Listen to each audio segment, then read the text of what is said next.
ये कहानी ऐसे लड़के की बर्थडे सेलिब्रेट करने के लिए अपने इंग्लैंड में अपने फादर के पास जाता है, जहां उसे उस घर में एक काम करने वाली औरत से प्यार हो जाता है।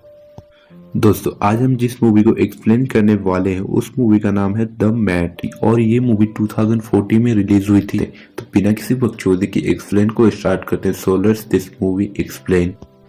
मूवी स्टार्ट होती है और हम एक लड़के को देखते हैं जिसका नाम जेक था। जेक अपना आने वाला बर्थडे अपने फादर के सेलिब्रेट करना चाहता था। जेक और उसके फादर की आपस में बिल्कुल भी नहीं बनती थी। उसी की वजह से इंग्लैंड आया था। तभी जब जेक स्मोक कर रहा था उसे एक लड़की दिखती है। वो उस लड़की को देखने के लिए उसके करीब जाता है। तभी वहाँ जेक के फादर आ जाते हैं। फिर वो उसे बताते हैं कि ये हमारे घर की काम करने वाली मैट है और उसका नाम मारिया है। इसके बाद जेक अपना कैमरा लेकर फोटोज क्लिक करने लगता है। जब वो घर आता है तो मारिया से बातें करने लगता है।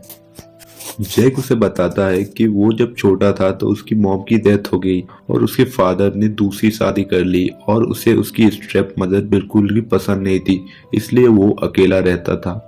और यही वजह है कि जैक अपने फादर को बिल्कुल भी पसंद नहीं करता। एक दिन जब जैक फोटोज क्लिक कर रहा था तभी उसे एक लड़की मिलती है। यहाँ दोनों बातें करते हैं और ये लड़की उसके साथ फ्लर्ट करने लगती है। तभी वहां से मारिया गुजरती है और जैक को उस लड़की के साथ देख लेती है।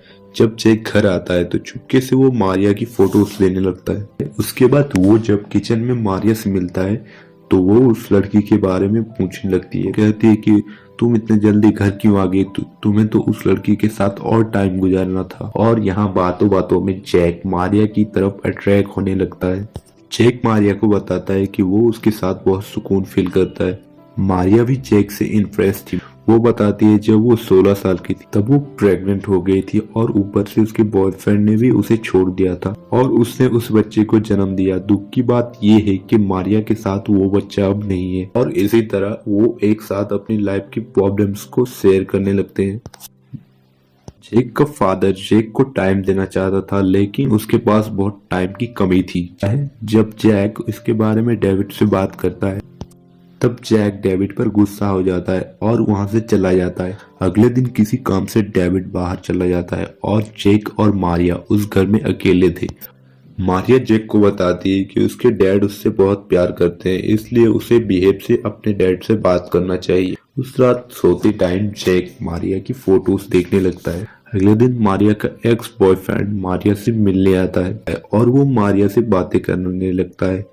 उनकी ये बातें जैक चुपके सुन रहा था। वो आदमी कहता है कि वो अब भी मारिया से बहुत प्यार कर, वो अगर चाहे तो वो मिलकर फिर शुरुआत कर सकते हैं। पर प्रॉब्लम थी कि मारिया उसके साथ अब बिल्कुल भी रहना नहीं चाहती, इसीलिए वो उसे मना कर देती है और इस वजह से वो चला जाता है। जब जैक किचन में जाता है तो मारिया उसे बर्थडे विश करती है। वो यहाँ अपनी फीलिंग्स कंट्रोल नहीं कर पाता और मारिया से कहता है कि वो उसे टच करना चाहता है। पर जैक की बातें सुनकर मारिया उदास हो जाती और वो इन सब के लिए उसे साफ मना कर देती है। और मारिया के मना करने के बाद भी जैक उसे टच करता है और मारिया जोर से उसके गाल पर थप्पड़ मार देती है।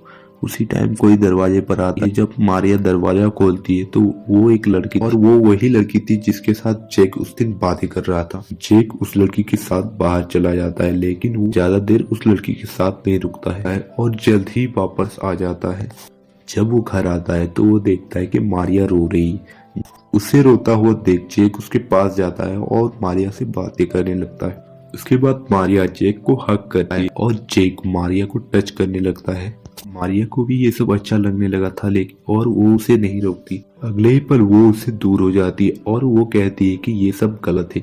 तब मारिया जैक से कहती है कि मैं 40 साल की हूँ और तुम 18 साल के होता, हमारा कुछ नहीं हो सकता। लेकिन जैक उसे समझाता है और धीरे धीरे उसके करीब जाता है और यहाँ ये दोनों इंटीमेट हो जाते हैं।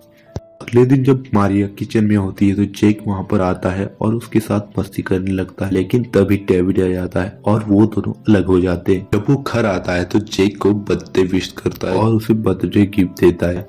इसी बीच डेविड जैक को अपने साथ डिनर पर चलने के लिए कहता है पर जैक साफ मना कर देता है। इसके बाद मारिया जैक के पास जाती है और उसे समझाती है कि वो अपने डैड के साथ अच्छे से पेश आता है।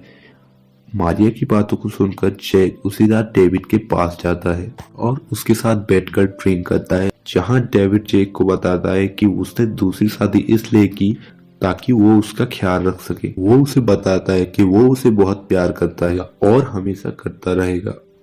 अगले सुबह मारिया जेक को लेकर अपने घर जाती है, जहां वो बताती है कि उसकी बेटे की मौत बचपन में एक एक्सीडेंट में हो गई थी। इसके बाद ये दोनों करीब आ जाते हैं और इंटीमेट होते हैं। जब जेक घर लौटता है तो वो पहली बार अपने डैड जेब से बात करता है।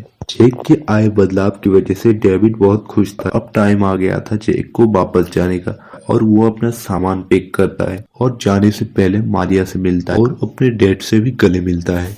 जेक की शक्ल को देखकर लग रहा है कि जेक ने अब उसके फादर को माफ कर दिया है। अब उन दोनों का रिश्ता अब ठीक हो चुका था और ये सिर्फ मारिया की वजह से ही पॉसिबल हो पाया था। उसके बाद मारिया अपनी मॉम से मिलती है। वो उसे बताती है कि वो प्रेग्नेंट है। ये सुन के उसकी मॉम रोने लगती है और मारिया को गले लगा लेती है। मारिया के पेट में जो बच्चा था वो जेक का था और मारिया इससे खुश भी थी। और यहाँ ये मूवी एंड हो जाती है। अगर आपको इस मूवी की एक्सप्लेन अच्छी लगी तो वीडियो को लाइक, चैनल को सब्सक्राइब करना ना भूलें। So will then take you, love you, bye bye. मिलेंगे जल्द अगले वीडियो में।